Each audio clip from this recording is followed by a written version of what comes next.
And I'm Marissa. Today we collaborated to present to you costume designs for Lady Macbeth in Shakespeare's play Macbeth. The play Macbeth is about the destruction that's brought upon the characters who withhold greed and ambition. In the play, Lady Macbeth begins as an ambitious character, convincing her husband to murder King Duncan. However, as the play progresses, her psychological state deteriorates. Our goal was to illustrate the transition in Lady Macbeth's mental state through her physical appearance and clothing. Physical appearance and clothing regards color, material, and shape, which all convey qualities of character design.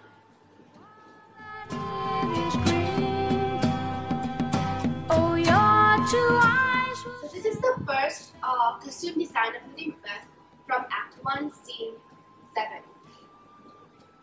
Lady Macbeth is first introduced in this scene, so it's important that the costume design immediately conveys to the audience Lady Macbeth's evil character.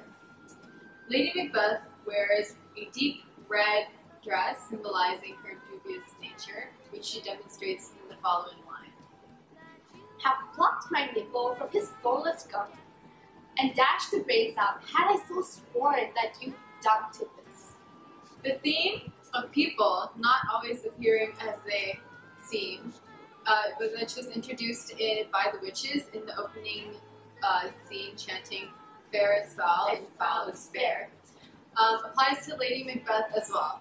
Lady Macbeth appears to be sweet and kind to the other characters in the play.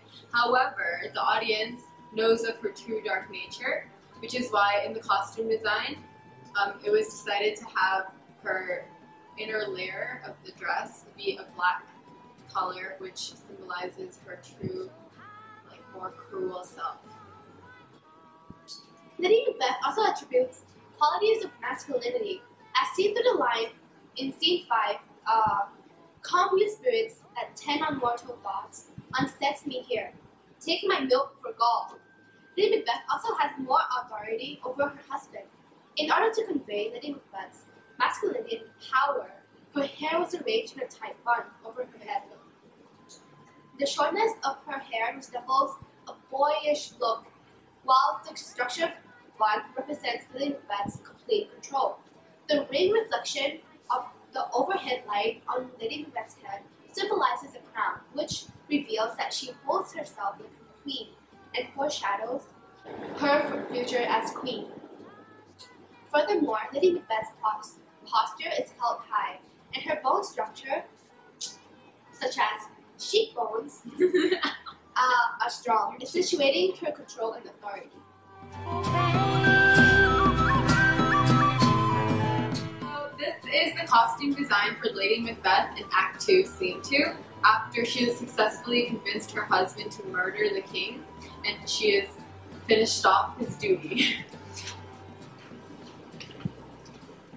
Lady Macbeth still clearly holds superiority over Macbeth, therefore her posture and her appearance is not much different from Act 1. However, Lady Macbeth's lack of emotion is emphasized even more in this scene. In this act, Lady Macbeth tells Macbeth to wash his filthy witness from his hands after he's murdered Duncan and talks himself into paranoia.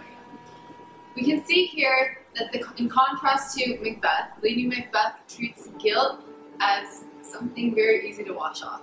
You put Lady Macbeth in a bright white nightgown because the color conveys the absence of emotion.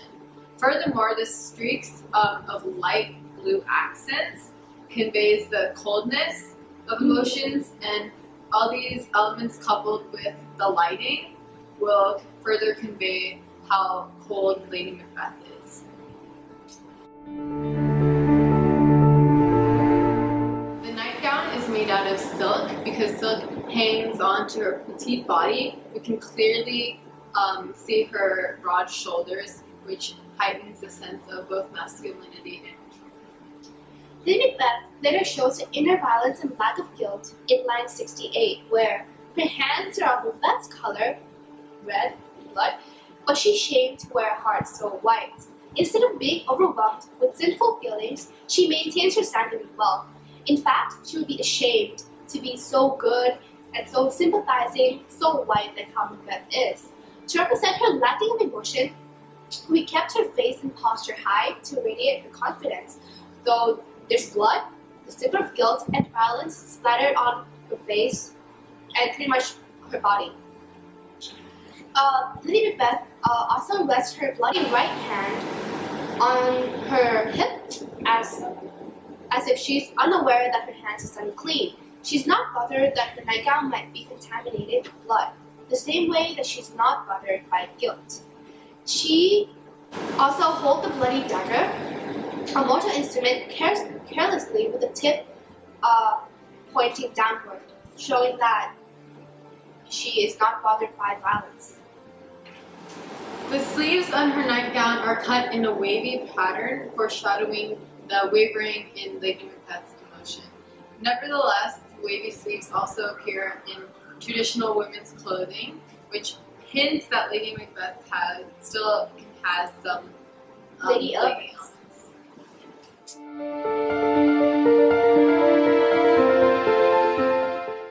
Act 3, Scene 4 takes place at the banquet where Macbeth and Lady Macbeth ascend to the throne.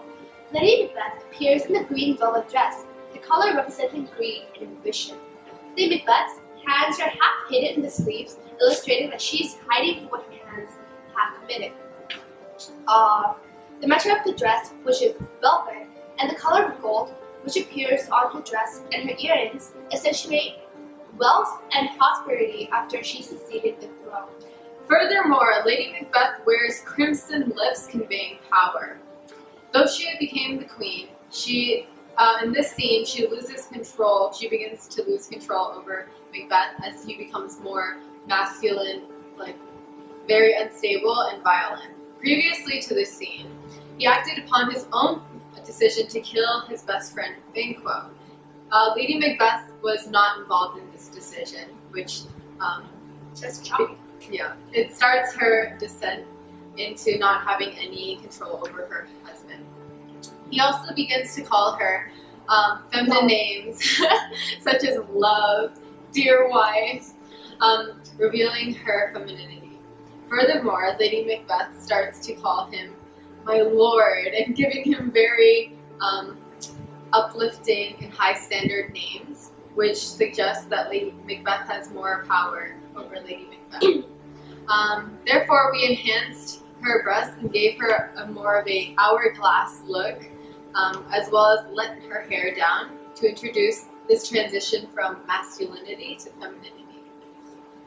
Despite the transition, we see that, Lady Macbeth still holds some authority over Macbeth in the scene where he hallucinates Banquo's ghost. Lady Macbeth forces Macbeth to come to his senses by scornfully challenging him, "Are you a man?" in line 58. Through this line, Lady Macbeth is portrayed as being braver than her husband, who clearly lost his mind. Therefore, Lady Macbeth has one hand resting on her hip and half of her hair up to emphasize a semi-control she has over Macbeth.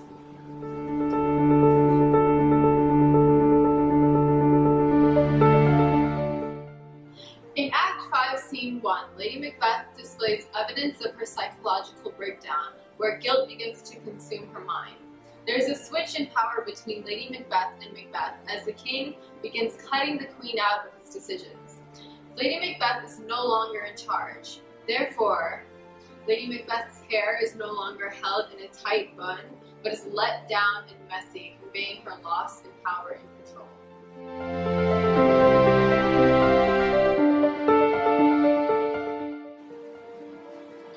Macbeth's decision to butcher Macduff's family evoked guilt from Lady Macbeth. As stated in the line, who would have known that the old man held so much blood? The old man meaning King Duncan. The blood symbolizing both the overrunning guilt and other murders that followed King Duncan's murder. The guilt engulfs her, and she begins to fall apart. The lighting through a window constructs a cage over Lady Macbeth's silhouette, symbolizing that she feels trapped, and furthermore, the large bracelets almost covering her hands resemble handcuffs, accentuating the overwhelming guilt. The circles around her eyes convey that she's been sleep deprived and showing signs of guilt.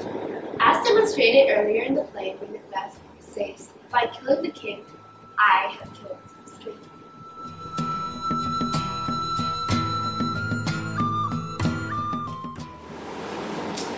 Lady Macbeth wears a gray nightgown. The color gray represents Lady Macbeth's hallucinations, meaning that she is living between two worlds, the reality and her own. So it's like she's in the gray area, further underscoring her mental deterioration. The nightgown also demonstrates Lady Macbeth's vulnerability and indicates that she is no longer as strong as she used to be.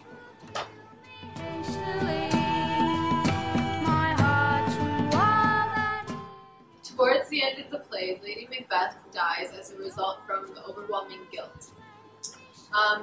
In Lady Macbeth's approach to death, she is extremely ill and vulnerable. We portray her naked to depict that she has completely lost her sanity. There are also many physical manifestations of her guilt, which we can see in this scene. The dark circles around her eyes appear thicker and darker now, illustrating that she has chronically suffered from sleep deprivation. Her body appears very bony, to emphasize that she is physically very sick and malnutritious due to her mental illness. Her hair is completely down and extremely unkempt, revealing that Lady Macbeth has lost control of herself, both physically and psychologically. Furthermore, her hair is also grown long enough to cover her whole body, symbolizing the loss of control taking over her. Like the previous scene, large bracelets portrays that Lady Macbeth is present in her own mind. Black cloth that she's holding on to also serves as guilt that she's unable to let go. Going into details, black cloth, black the color of death, is ripped on the edges, representing Lady Macbeth's life has been destroyed by greed and ambition. The size of the cloth is also large in comparison to her body, elucidating that death is consuming her wholly and slowly. It is also interesting to note again here that at the outset of the play, the three witches mentioned that they shall be where the battle is lost and won. The battle could as well be a symbol for Macbeth and Lady Macbeth who won the throne but is now lost to the danger of guilt.